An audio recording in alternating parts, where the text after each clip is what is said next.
Olá, gente, tudo bom?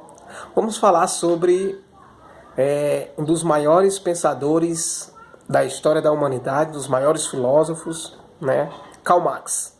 Marx, que nasceu em 1818, faleceu em 1883, né? Nasceu na cidade alemã de Trier, né? E foi um dos maiores pensadores, como nós já dissemos, na história da humanidade, né? Teve como principal companheiro, né, Friedrich Engels, né? E ambos se tornaram amigos, né? E lançaram, né, uma das maiores obras que a gente já conhece no termo de filosofia, no termo de história, né? Lançaram o Lembrete Manifesto Comunista, né, que ainda hoje serve de exemplo, ainda hoje serve de doutrina, ainda hoje serve de ferramenta ideológica para muitos pensadores, para muitos manifestantes, para muitos professores, enfim, também para muitos partidos políticos. Claro que muitos partidos políticos, inclusive, que se valem das ideias de Marx, acabam aplicando de forma errada, seja por não entender, ou seja, para entender, ou seja, simplesmente para atender a interesses pessoais, a interesses próximos. Mas esse não é o motivo maior da nossa conversa. Falar de Marx hoje é falar de como que Marx passou a criticar também, né, um dos maiores pensadores e um dos maiores filósofos da história da humanidade, né, Hegel. Então Marx fez uma crítica muito contundente, muito forte em relação à ideologia de Hegel, né? Marx chegou, por exemplo, a afirmar que Hegel inverteu, né, a relação de importância entre aquilo que é determinante, né, que ele vai chamar de realidade material, e aquilo que é determinado, que ele vai chamar de as representações, por exemplo. Tá bom? Então Marx vai fazer isso. Marx vai dizer que Hegel inverte a relação, inverte a relação de importância entre aquilo que é determinante, realidade material, e aquilo que é determinado, as representações. Tá bom? Ele vai dizer e vai propor, por exemplo, que a filosofia idealista seria assim, né, um grande mito, né?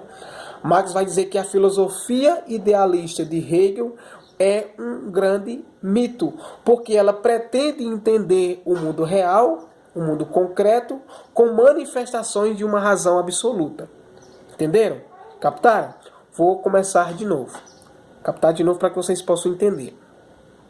Marx vai fazer uma crítica muito forte à filosofia hegeliana, à filosofia de Hegel, no sentido de que ele vai afirmar que Hegel inverte o grau de importância das coisas. Como assim inverte? Marx vai dizer que ele inverte essa relação de importância na medida em que o que é determinante e o que é determinado vai ter uma inversão na lógica de Marx. Por exemplo, o que é determinante para Marx? Uma realidade material. E o que é determinado? As representações e os conceitos. Então Marx vai dizer que Hegel inverte isso, determinante e determinado.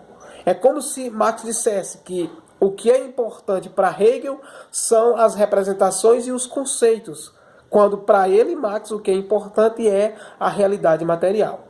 Por isso que Marx vai dizer que a filosofia hegeliana, a filosofia de Hegel, é, na verdade, um grande mito, porque pretende, no entender de Marx, né, entender o mundo real, entender o mundo concreto a partir de manifestações ou a partir de se utilizando, por exemplo, né, da manifestação de uma razão absoluta. Tá bom? Inclusive, né, no livro A Ideologia Alemã, ele tem uma frase, um conceito, né, uma citação muito forte que vai contrapor a sua filosofia ao idealismo de Hegel. Nós não vamos fazer essa leitura porque não é o momento para isso. Mas, enfim, Marx procurou, portanto, compreender a história real dos seres humanos em sociedade a partir das condições materiais em que eles vivem. Marx vai bater muito forte nessa questão.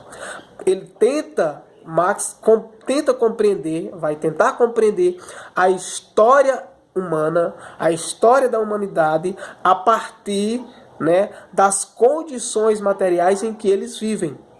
Tá bom? Essa visão vai ser chamada depois, né, por seu companheiro de jornada, Friedrich Engels, de materialismo histórico, que vai ser tema da nossa próxima conversa. Perfeito? Abraço virtual a todos e a todas.